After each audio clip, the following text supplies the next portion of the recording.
Evening టైంలో మంచి snack recipe తినాలి అనిపిస్తుందా? అయితే ఈ రెసిపీని ఖచ్చితంగా ట్రై చేయండి. మస్తు ఉంటుంది రుచి అయితే.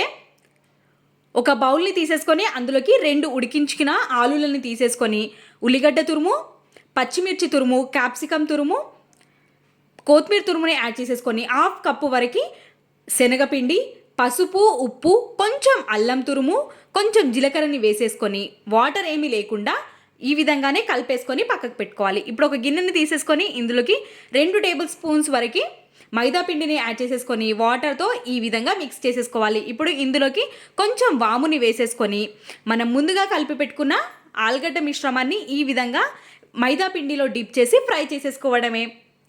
ఒక ప్యాన్ని పెట్టేసుకొని ఆ ప్యాన్లోకి ఒక 2-3 టేబుల్ స్పూన్స్ వరకు ఆయిల్ని యాడ్ చేసేసుకొని ఈ విధంగా మైదా పిండిలో డిప్ చేసుకున్న ఆలు అన్నిటినీ ఈ విధంగా పెట్టేసుకొని తింటే మస్తు ఉంటుంది రుచి అయితే. ఒక్కసారి తప్పకుండా ట్రై చేయండి. మీకు ఇంకా వివరంగా కావాలి అనుకుంటే నేను వీడియో కింద లింక్ ఇస్తాను, ఒక్కసారి చూసేయండి. వీడియో నచ్చితే ప్లీజ్ సబ్స్క్రైబ్.